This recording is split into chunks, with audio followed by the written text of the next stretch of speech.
श्री मनोहर सहारे जी सेवानिवृत्ति कार्यकारी अभियंता, जिन्होंने अपनी सेवाओं के दौरान सामाजिक कार्यों में महत्वपूर्ण योगदान दिया है, हम सभी के लिए प्रेरणा का स्रोत है। भारत रत्न डॉक्टर आम्बेडकर के विचारों को आत्मसात करते हुए उन्होंने अपनी नौकरी के 37 वर्षों में सामाजिक, साहित्यिक, सांस्कृतिक और शैक्षणिक क्षेत्र में अनगिनत कार्य किए। उनका मानना है कि असल राष्ट्र सेवा देशवासियों की सेवा करना है। उन्होंने कई राष्ट्रीय और क्षेत्रीय संगठनों में कार्य कर समाज की बेहतरी के लिए उल्लेखनीय प्रयास किए हैं। स्वच्छता, हरित अभियान और बच्चों की शिक्षा के क्षेत्र में उनके योगदान को राष्ट्रीय स्तर पर सम्मानित किया गया। प्रधानमंत्री ग्राम सड़क योजना में उनके उत्कृष्ट प्रदर्शन को भी केंद्रीय सरकार द्वारा सराहा गया। उनके इन समाज सेवी कार्यों के लिए लोकमत ग्लोबल एक्सीलेंस अवार्ड से सम्मानित करते हुए हमें गर्व हो रहा है।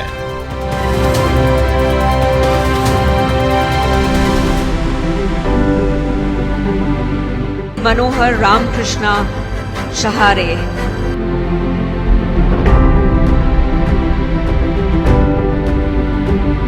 नमस्कार, मी अभियंता मनोहर शहारे यवतमाळ इथूनच आलेलो आहे आणि लोकमतची सुरुवात ही यवतमाळपासूनच सुरू झालेली आहे आणि ती दिल्लीपर्यंत आतापर्यंत पोहोचली आहे आणि लोकमत ग्रुपने जो आम्हाला हा अवॉर्ड दिलेला आहे त्याबद्दल मी सर्वप्रथम धन्यवाद व्यक्त करतो।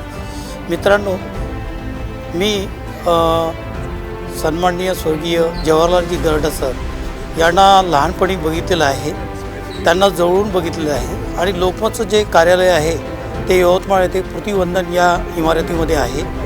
ते मी लहानपणापासून तर आजपर्यंत पाहत आहे आणि लोकमतनी केलेले जे कार्य आहे ते भारतामध्ये अप्रतिम आहे। त्यातलाच आजचा जो इव्हेंट आहे तो सुद्धा अप्रतिम आहे। पुण्याच्या लोकमत ग्रुपचे मी धन्यवाद व्यक्त करतो आणि प्रत्येक फील्डमध्ये त्यांनी वैशिष्ट्यपूर्ण काम केलेलं आहे। त्यांचा सर्व सत्कार लोकमत ग्रुपने केलेला आहे, हे आवर्जून मला इथे सांगायचं आहे। आणि मी सुद्धा या अवॉर्डकरता पात्र ठरलो तर मुख्यत्वे लोकमतनी त्याची नोंद विशेष घेतलेली आहे, जेणेकरून माझा सोशल इंजिनिअरिंग सब्जेक्ट आहे, त्यामध्ये जे माझे गुणांकन आहे ते लोकमतनी अगदी या माझ्या प्रोफाईलमधून घेतलेले आहे आणि पुण्याचे धन्यवाद व्यक्त करून मी इथेच थांबतो।